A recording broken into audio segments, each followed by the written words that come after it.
I was in college when I started to have a conversion to the Catholic faith. A lot of it came from my work with wool, which is really a surprising place. Sheep are so rich with symbolism. The Bible talks about sheep and shepherd over 400 times. When I was looking at that through the symbolism as we are his sheep, he is our shepherd, I realized we have something to offer to him, and he can do something in our lives to transform it and to become something really beautiful, and his glory can be brought forth through our work. He is the maker, the creator, and the artisan of our world.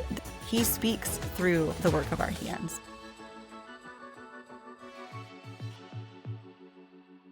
Welcome back to the Catholic Woman Podcast. I am your host, Marie Hansen, and I am so excited because today we are going to be getting to talk to Holly Guertin.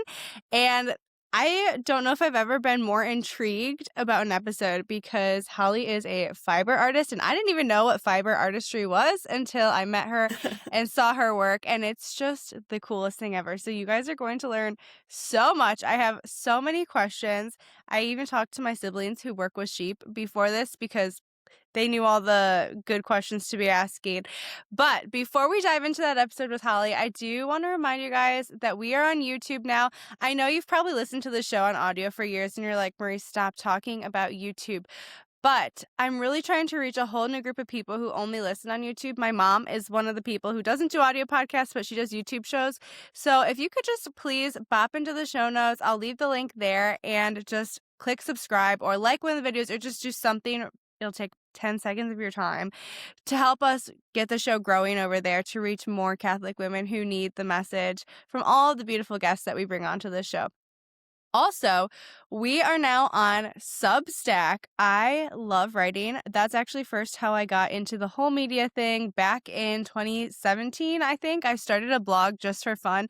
I had no clue what I was doing. Now I have a better idea. But I love that Substack is blogging. I'm also uploading podcasts ad-free to the paid subscriber portion of Substack, but you can just join for free, get extra musings and essays on the Catholic faith. I just posted a couple that were really popular. One was about not being in the cool kids circle and always feeling on the outside. That one was really, it hit home for a lot of people. So go check that out. I will leave the link in the show notes for our Substack. Okay, so I'm going to introduce you to Holly. She is a contemporary fiber artist creating in felt, embroidery, and crochet. She received her BFA in fibers from the Savannah College of Art and Design, SCAD, in 2011 and is currently based in Philadelphia, Pennsylvania area. She has exhibited in galleries and had works acquired for SCAD's permanent collection, and she has designed patterns for Lily Pulitzer and Marie Oliver. In 2019, she collaborated with Anthropology to create collections for fall home goods and holiday decor inspired by her art. She has multiple works included in SCAD's permanent collection and is currently creating a body of work for her first solo art exhibition this summer. She's a Catholic convert from evangelical Protestantism, and she and her husband have 4 sons. So Holly, welcome to the show today. Thank you so much for having me. I am so excited because, like I said, maybe I do know that I don't know the most about visual arts. I got my degree in music, so visual arts isn't my thing, but I didn't even know that fiber artistry was a thing. So can we just start at ground zero? What is fiber art and how did you come into this creative career path? Sure. Fibers is a pretty niche label for things, so a lot of people don't know what it is. So you're not alone. Okay. Don't worry. But fiber arts are artworks that have been made using textile processes. So things like weaving, knitting, crochet, embroidery, felt, anything that is made or used to make fabric that's then taken out of a utilitarian purpose and used for an art making process. So it's not a new medium by any means. It's probably the oldest form of art making, or one of the oldest forms of art making. So tapestries, there are some that are in the Vatican collection, would be considered technically fiber art because they're woven. But then about the 60s and 70s, there was a bit of a resurgence of fiber art, known as when it was called fiber art, when it became a little bit more in the fine art world, considered as in the same realm of painting and sculpture and things with these textile Hmm. processes. That is so cool. So I mean, I didn't even know this was a thing. And as I was talking to my mom prepping for the show, she was like, "I wonder what like not happened. I don't mean that in a bad way, but what in your childhood even allowed you to know this was a career path, that this was an art path?" Because when people think of art, at least in my case, I think of, painting, drawing, sculpting, maybe, but never Mhm. have I ever thought of fibers. So, can you tell us a little bit about your childhood? What was that like? And, lots of parents see that their kids have a unique skill, but how did your parents, did they help guide you down this path at all? Just, I'm very curious how you got into this. Yes. Growing up, what my mom was, she was a like executive in the marketing field, but always, Okay. always on the side was working on creative endeavors. So she was um, dyeing leaves for like ribbon flower arrangements when we were younger. So I would see her dyeing the leaves. I would help her sometimes. And she did a lot of beadwork when we were younger. And she would go on these creative retreats every year in like California. And she had these group of women that she would craft with every summer.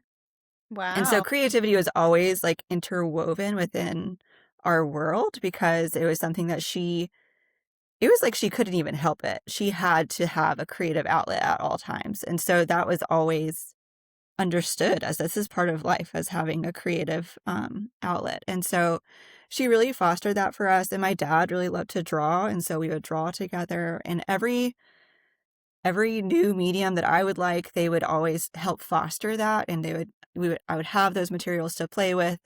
One Christmas, they gave me a big like desk and all these art materials to work with. It was like one of my most favorite Christmases. But Wow. they always just had it available, and so I was always freely playing within the art creative field.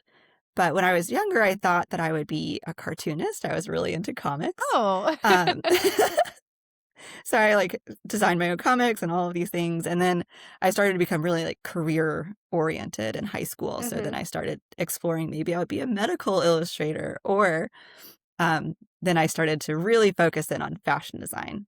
So in high school, I Wow. was really interested in fashion design and what not to wear was a really big part of my life, and Project Runway and all of those great shows from my high school years really showed me Yes. what the fashion industry could be like, and I wanted to be a part of it.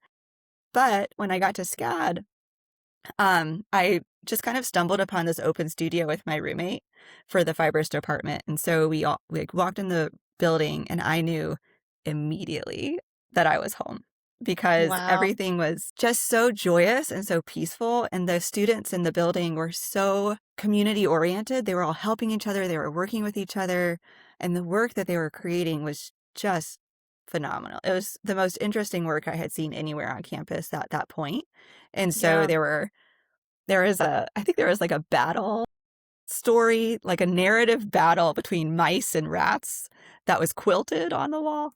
And Wow. I just thought it was brilliant. And so all that to say, it was that through all of those different kind of ideas and paths that then when I walked into the fibers building at SCAD, I knew immediately this is what I want to do. I want to do all of this. And my career oriented mind saw that all of the possibilities for fibers were like it was just an infinite amount of career options because Mhm. everything has a surface, and so everything could have pattern put onto it. So I could go into stationery, I could go into wallpaper, I could go into fabric design, I can go into gift wrap or literally anything. Wow, So I really yeah. liked that aspect of it. Yeah, I didn't even think about how far-reaching fibers is, in so many different careers. That's very true. I am very curious now that I know like kind of how you found the fibers career. How do you source your fiber? Let's just start with that, and then I have questions specifically about wool sourcing too. Hmm. Yeah, I try to I try to know the places where I receive my wool. So there's a sheep farm that's really close to our home, or really close to the school where I teach, a little bit farther from home. Um, but they have great sheep there, and so I get some wool from them, and then I get some wool from Massachusetts, And I used to get some wool from a wool manufacturer over in the Northwest, or the Pacific Northwest, but they closed. And so I Okay. am still trying to find a new vendor for that. But working with as small of a company as possible and as locally as possible is always I love that. my hope.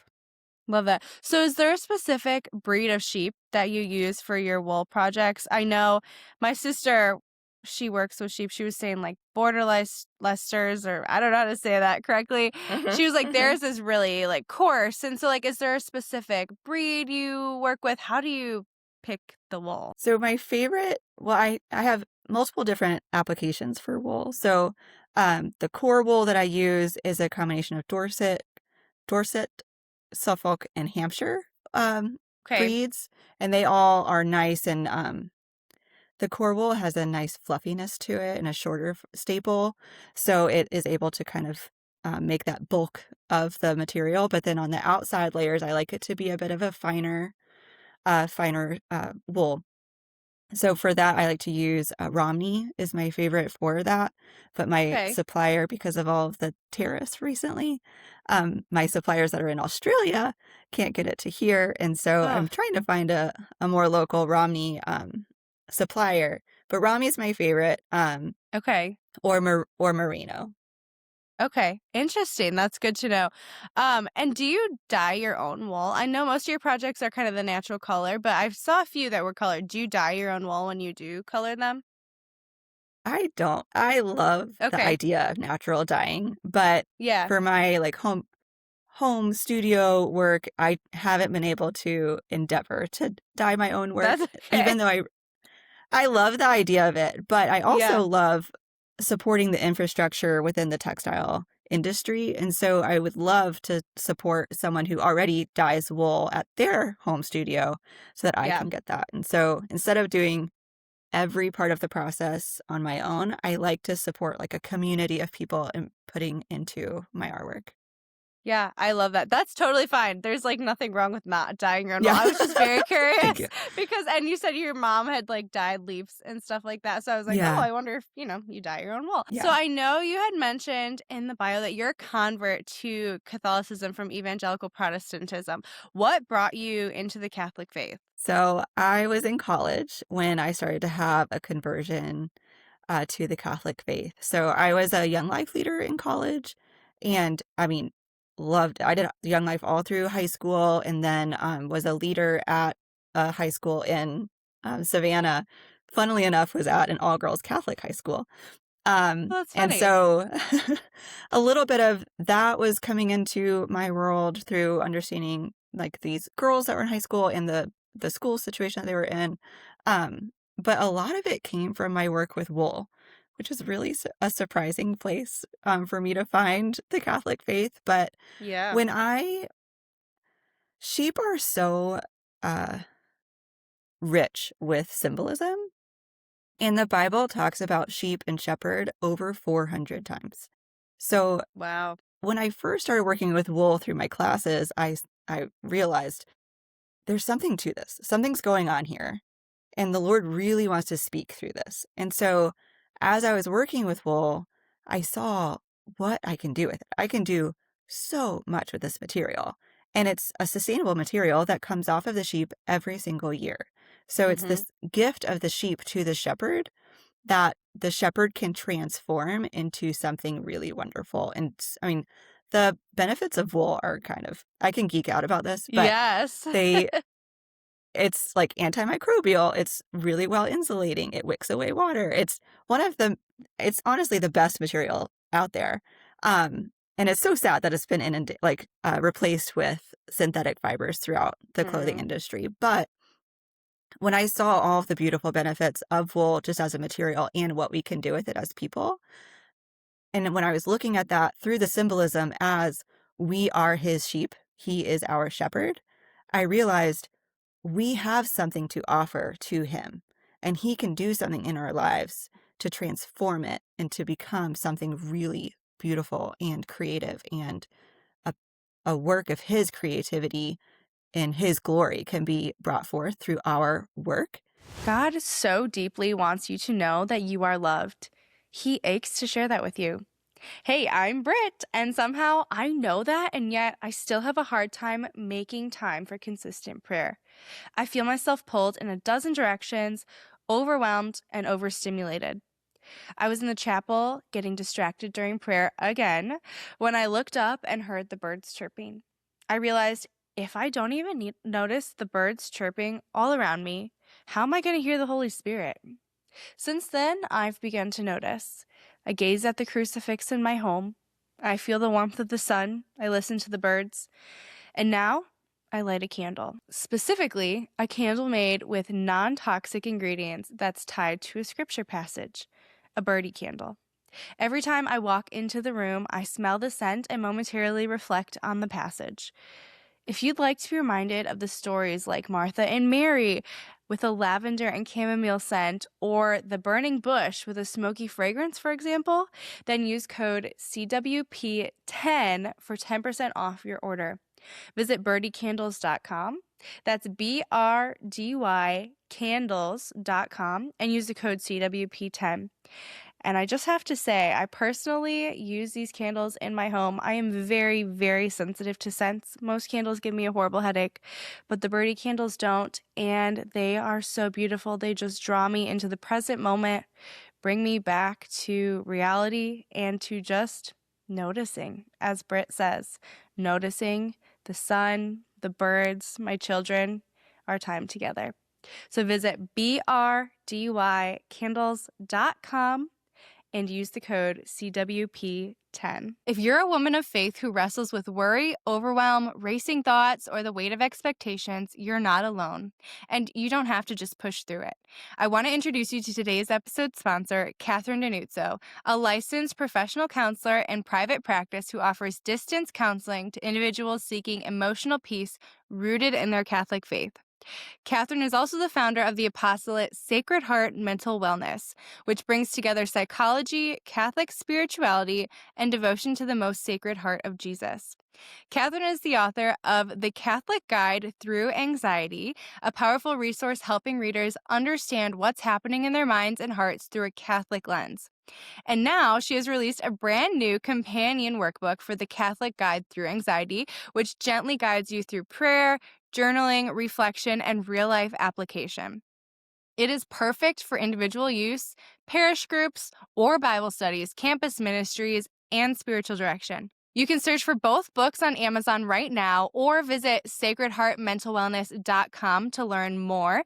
And if you do purchase through their site instead of on Amazon, you can also use the code CWP15 for 15% off the entire shop, including all of Catherine's workbooks and books. So sacredheartmentalwellness.com with code CWP15 for 15% off her entire shop.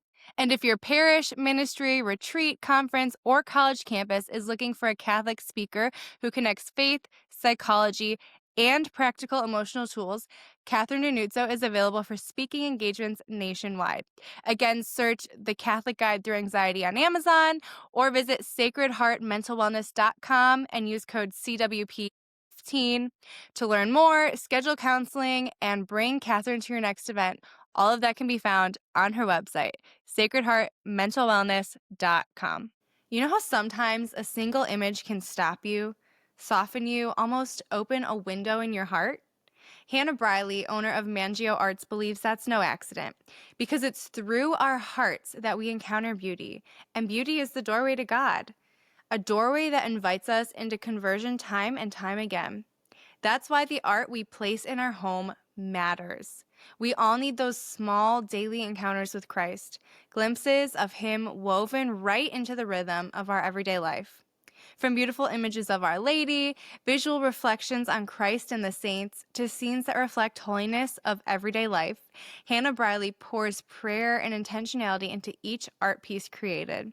But she also knows that beauty is personal, which is why Mangio Arts offers custom commissions as well, such as family portraits, pet portraits, house paintings, custom saint devotions, and so much more. Know a couple who would love their wedding photo transformed into one-of-a-kind art? Or a family moving to a new home who wants to capture the memories of a place they leave behind? Mangio Arts can capture those moments for you in a beautiful, irreplaceable work of art, whether in wood burning watercolor, or charcoal.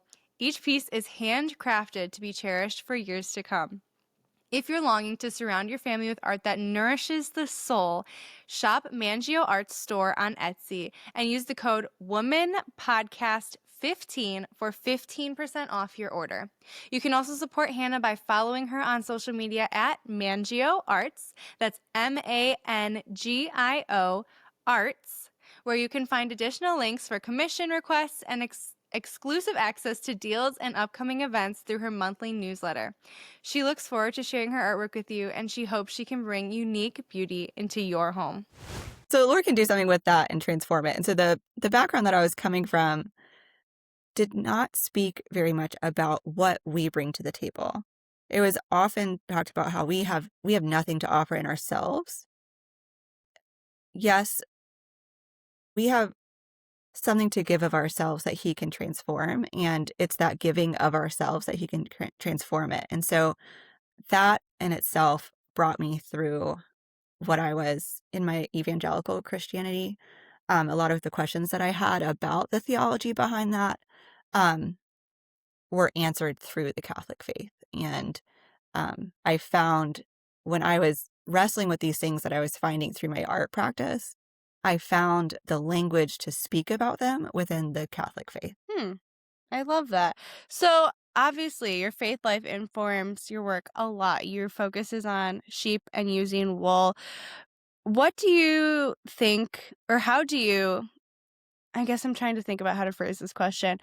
How do you put your Catholic faith into your artwork? How does it come out through your art? Obviously, the sheep in the wool.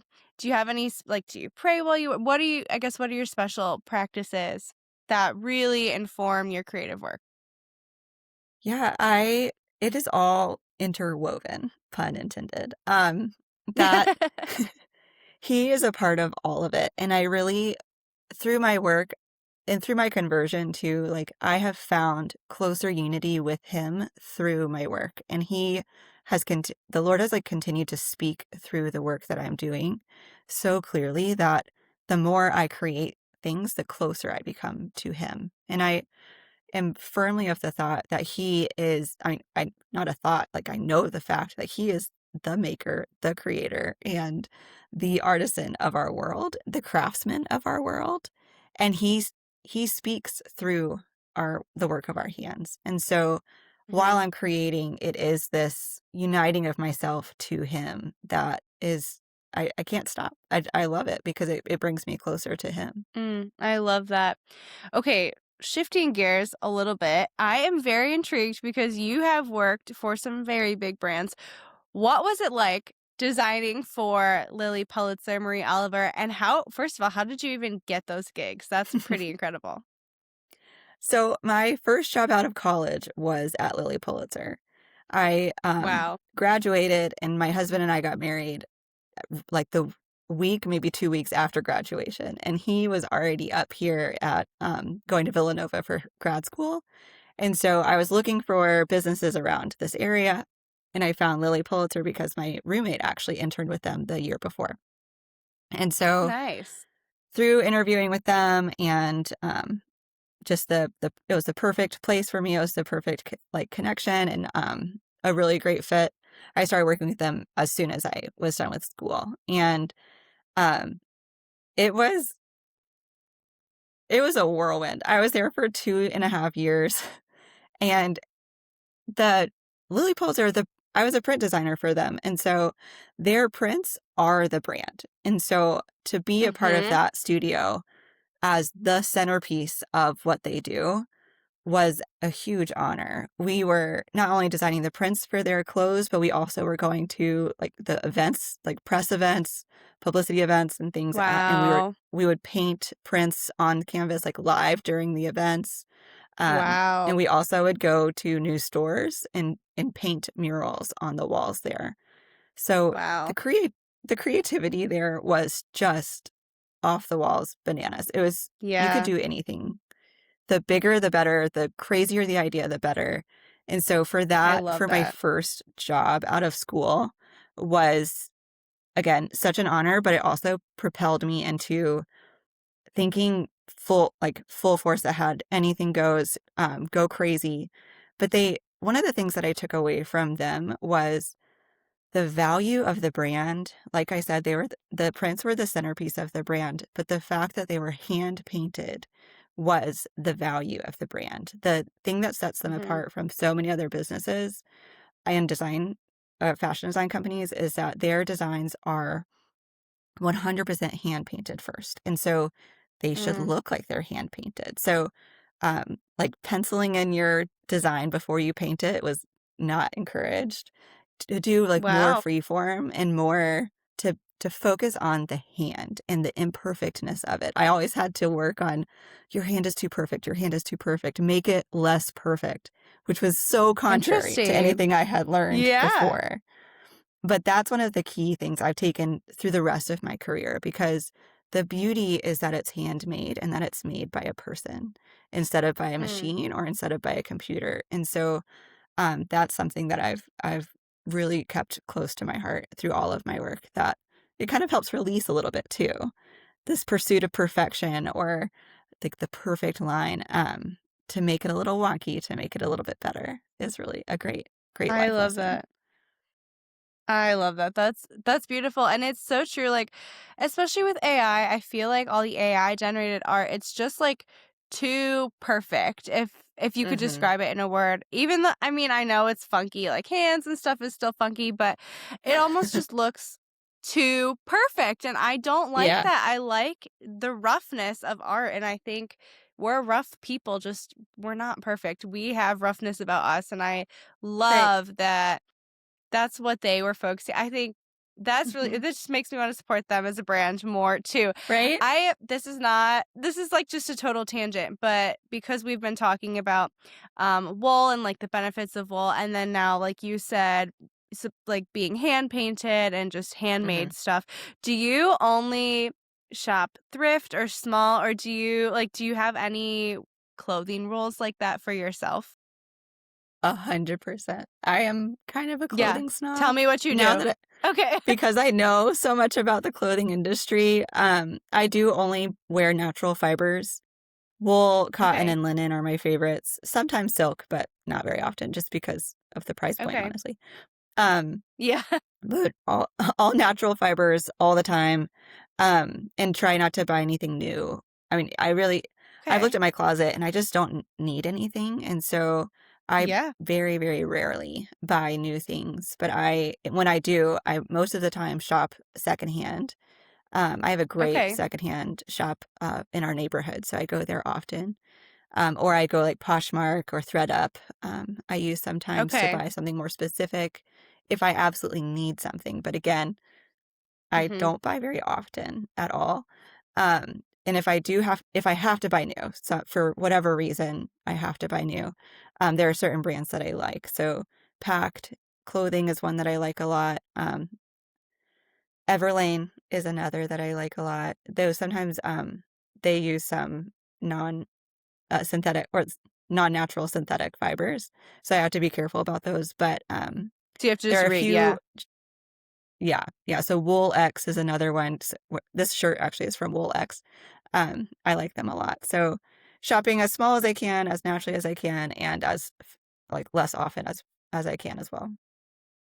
I love that. That's good to know. I'm always very curious. I know the crunchy world is very into like natural fibers only, and I understand the benefit of that. I'm working on, Hmm. I haven't bought new clothes in a very long time.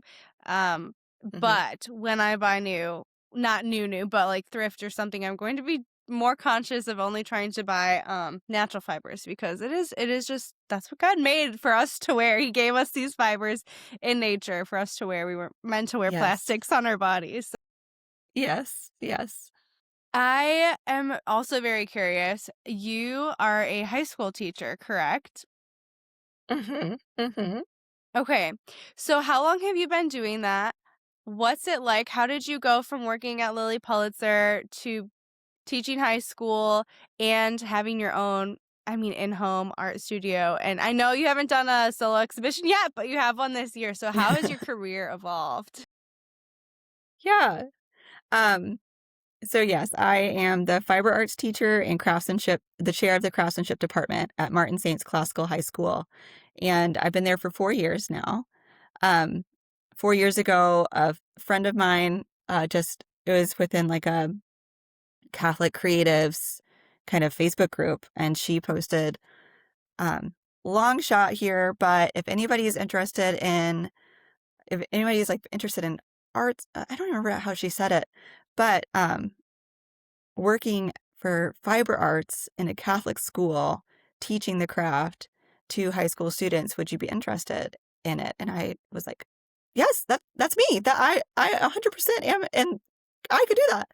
And so I interviewed with them, and I didn't think I was going to be able to do it because I had a 1-year-old son at home, and then it turned out that it was only one day a week, and so it was definitely possible for me to be able to do it. And I was a young life leader all through college, and I really do have a heart for high school students. And so, um, getting to go into a classroom and share my, I just like absolutely love fibers. I love them. I want to talk about them all day long. And so to be able to do that in a Catholic setting to students who really enjoy it and are really receptive to it, has been just the biggest blessing to me. And it's made my work so much better because it's within a classical education like curriculum. So it Mm-hmm. has led me to tie in a lot more philosophy, theology, literature to my work, which has put much Mm, of a more firm foundation for my work. So yeah. that has been it's just been so rewarding, not only for my work, but also to see the work that they create. I give them these prompts and the diversity of what they come up with and the richness of what they can bring to the table because they have such a great understanding of the theology and philosophy behind what we're doing. It is just, Mm-hmm. I mean, astronaut. What they can do is just amazing. So I'm always blown away by the I love students. that. But um, to talk about the career path that I've had, it has been a bit of a, I don't know. It has been kind of a crazy way to get here. But so my first job was at Lilly. And then I knew that we wanted to have a family, and my mom always worked from home growing up. And so I wanted to work from home. And so I stopped working at Lilly when, I wanted to do that. And so I started working from home, and I couldn't find a full-time job at home at that time because it wasn't what it is today. And so instead I Mm-hmm. decided to start my own business. And so that's when I started working freelance for Marie Oliver and doing the art on the side as well. And I didn't really realize it when I joined the fibers department in college, but it's extremely accessible and possible to do with young children. So, like you said earlier, like I have 4 sons, and so they are all still pretty young, but the flexibility of my freelance work and the portability of my fiber artwork and the materials are really wonderful to do around children. They're not dangerous, they're not sharp, they're Yeah. soft, and it's okay for the kids to touch them and to play with them and even to help me with them sometimes. So it was really just a really easy career for me to do while having children. So I kind of, Mm, in um, spits and starts and whatnot with the little kids, I have been able to do these little things throughout my career. And wonderfully, I mean, it's just been such a blessing for the Lord has given me so many wonderful opportunities to work with like anthropology and to work with Maria Oliver for so long, and to have these opportunities to show my work through this time. I still can't believe that I've been able to do it. I mean, I've been doing this for 12 years now. So I can't believe that's still working. That's still happening. I know. Well, I know the name brands that you've worked with. I'm like, oh my goodness, I mean, and 12 years is relatively short for like a career, Hmm. a career path. So Hmm. the fact that you've worked with those three and now you're doing your own solo exhibition, it's just very impressive. And then also the fact that you have 4 kids. What are your kids' ages? So they're 11, 9, 7, and 4. Okay. So how do you balance working? I know you said it's all from home. Do you have like a rhythm? Like what's your schedule? What's your routine? How does that look like? A lot of moms, myself included, Hmm. try to balance like working from home, still having a career, but also being a mom. How do you balance that? Yeah, it has changed through the phases, as the kids have changed Mhm. ages and whatnot, but when they were babies or when we had toddlers who would be napping or things like that, it was always when the baby is napping, I am start to finish working. No, like, no interruptions, things like that. So we had quiet time when the baby was napping and mom was at work. And everybody kind of understood Mhm. mom's at work. I've got it. And I would do it next to them, like I was saying before. It's very easy to do with kids Yeah. around. But they had the understanding that I was doing work during that time, the Mhm. older ones, while the baby was napping. And so that was whenever they were really young. But now that they have gotten older, everybody's sleeping through the night and nobody's napping anymore. My work schedule has changed and my routine has changed a little bit too, but I have started to wake up at like 5 o'clock in the morning to get as much done as I can before they wake up. They're early risers, and so am I, clearly, because I wake up at 5. Yeah. But so they wake up pretty early. So I get like an hour and a half done before they're up, and that has just helped me. At least I can check a few things off the list Mhm. when the day starts. And that really has helped. But I always tell other moms, like, no pressure. If you're not a 5 a.m. wake up person, don't do it. It's okay. And Yeah. do not do it until kids are sleeping through the night, like solidly for a long time, because you just Mhm. can't do that to yourself. Uh, Yes. and I couldn't do it. I wanted to do it for a long time and I just couldn't. And so I'm Mhm. thankful for the time that I can now. But so I do that time from 5 until they wake up. And then when they're at school, I do all of the work when they're at school. Okay. Very good. Um, Final question for you. I know, just like anything, especially creative practices, when you turn them into work, they can feel dull and uninspiring at times. And that's just natural. Like, it's natural that we're inspired and then uninspired. And life is just a roller coaster in all things. But do you have a creative habit or ritual or something that keeps work fresh and exciting, especially when you have those moments of, low inspiration or low motivation? So, something that I've always loved to do is to just find inspiration. When I was at Lilly, I kind of accidentally found myself I just would spend so much time looking for inspiration. So then they helped me start, like, I would create the mood boards for each delivery and things like that. But I've liked to keep um, that habit going. And so I have also in college, I would keep a notebook a lot where I would keep magazine tears, sketches, drawings, quotes, or anything that was inspiring to me. Pretty much a commonplace notebook, but we would keep these notebooks um, through every single class. And so with those two things in mind, like finding inspiration and keeping the notebook to keep myself really consistent in that practice, I've created the rundown, my newsletter every week. And so in that newsletter, I write the articles that I read that were really interesting, the podcasts I listened to that were really interesting, and the artwork that I found either in person or online or in magazines that have been really interesting to help showcase what's going on in the textile world, what's going on in the art world, interior design, fashion, architecture. I mean, really anywhere that I find interesting is put into the rundown. And so it's been really helpful for me because I can look at past newsletters that I've written and seen the growth or seen the way that those kinds of inspirations have influenced the work that I'm creating. And so doing that every week keeps me consistent, keeps me doing it like by a habit. And people have talked to me Mhm. about they really enjoy it. So it's really nice that it's not only helping me, but it's also helping others. So that's been Yeah. something that's been really, really good for me. I love that. I subscribe to your weekly rundown and I absolutely love it. I'm not in the visual arts at all, but I just find it Uh, fascinating to read. And sometimes it's just a skim for me, but I'm like, oh, like that hmm sounds interesting. I want to follow up with that later or something like that. So, Yeah. I will make sure I for sure link that in the show notes for everybody because it is fascinating. It just comes to your email once a week and I absolutely love it. I think it's really, really cool. So Holly, if people want to connect with you, I know your Substack and the rundown is huge.